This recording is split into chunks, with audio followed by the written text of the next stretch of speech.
Hey everyone, and welcome to the PivotBoss Closing Report for April 7th, 2016. I'm Frank Ochoa, aka Pivot Boss, with analysis after the recent session.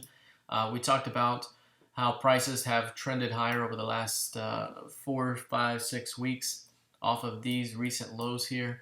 You go from rejection back to a point where the market had seen acceptance in a prior period of time. And what happens is usually you get stuck in the mud and you just chop back and forth, chop back and forth. That was our idea here. We're looking for a high, we're looking for a low to set the edge of the range for a larger trading range to develop. Right now, the range is rather small and narrow and is still developing. So for the most part, you're looking to fade new highs, fade new lows. So any new lows down here looking to fade back up, new highs up here likely to fade back down, and you're likely to see more trading range facilitation and trade type behavior around this HVN. Overall, the market continues to trend higher here. So even should the price push all the way back into 2009, still offers an opportunity to perhaps return price back to value and even a little higher here as this market continues to stretch out a little bit. But overall, prices are back at the HVN, and the expectation is for trading range type of behavior for the foreseeable future until we transition to the next expansion state. Now, if we take a look at the intraday time frame, you can see here the early idea today was that this rejection off of 2061 suggested a return back to 2040 and perhaps even back into the 2034 to 2035 zone. And that basically came through fruition the rest of the session.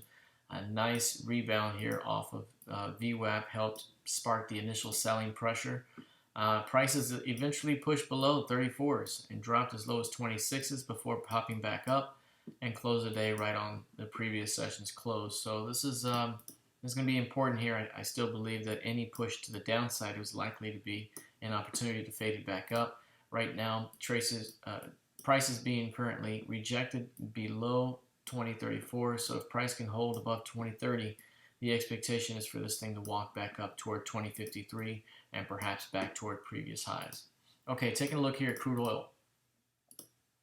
Here's a daily time frame of crude oil. We talked about before. We were watching 51 to 65, that zone, for any push and perhaps a rejection above that level. And we saw some of that today kind of play out. And price basically closed precisely on the prior low at 37.51. We saw a rejection on both sides of the range here, back at the previous week's close and also at the previous month's close. So we're kind of stuck right in this zone right here. Obviously, the recent rejection off of 42.50 led to a move within a stone's throw of our target at 35.17. Price pulled back. The expectation is after the recent wave that bears likely have the upper hand in defending and perhaps pushing this thing into the next downside target at 32.51. So that's the early idea right now. If bears can continue to defend 38s here and push price back below 37.50, look for a push downward toward 32.50. At the moment, bulls are currently defending 36.70, that zone right there, for a shot at returning prices back toward 40, and that's the current idea right now. So any push and a squeeze beyond 38.34s could lead to a nice return back to 40.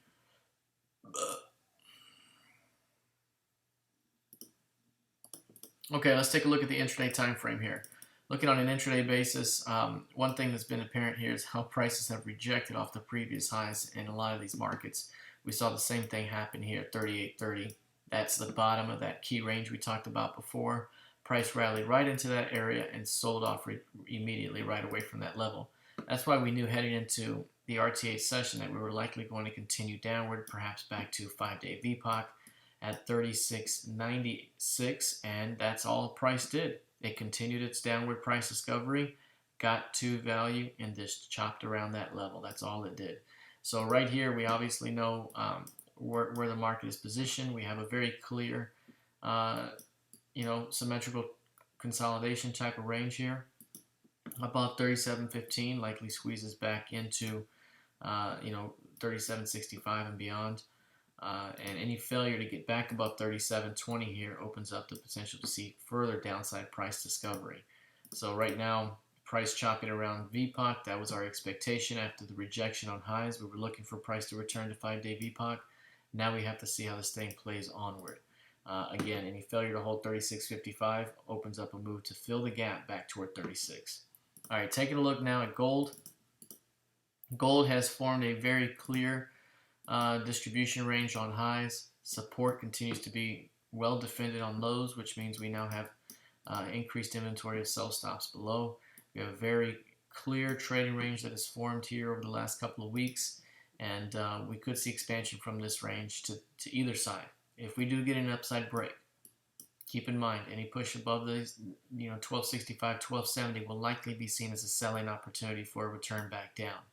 Failure to hold above 1202 half takes value offered, at which point we likely see a downward price discovery phase outside of that distribution range into 1095s, which is the previous HVN from below.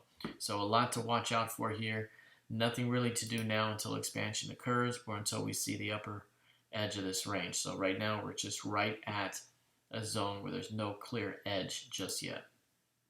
Here's the NQ. The NQ continues to trend higher. Has also formed a very clear range throughout the week here. Overall, holding above 44.40, very important. And I mentioned any failure to hold that level opens up a return to 43.55, and that's going to be the big time level to defend. So if price drops into this area, expect bulls to defend for a return higher. So right now, bulls are currently defending 44.40, but there's been several days around this level. So the downside stops could be at risk. If so, look for a push into 43.55. Any drop into that zone could offer a buy opportunity back up. Of course, beyond 45.50 opens up a continuation into the next upside target above, and that's going to take you into 47.47. All right, let's look at the intraday time frame here. The last thing we're going to check out here, what we looked at pre-market was basically how prices rejected above the previous week's high price. And this is the second time this week we've seen it. So here's the previous week's high. Monday, rejected. We came back into it. Prices above the previous week's high, rejected again. So when we saw it this morning, we saw it rejected here, and we were here basically heading into the RTH open. The expectation was that we would likely see weakness and a continuation back to 5-day VPOC at 44.74, and we got it. Not only that, prices dropped into our lower target zone, which we mentioned would be between basically 44.40 and 44.50. Price got right into 44.51. So we're now at the bottom end of that range, and the expectation here would be for a rotation back up. So as long as 44.40 remains intact, expect the market to build out and eventually rotate right back up toward 45.30. Failure to hold 44.40 opens up a move back toward 43.74. All right, that's it for now. Let's see how this thing plays out heading into Friday's trading. Good luck and trade well.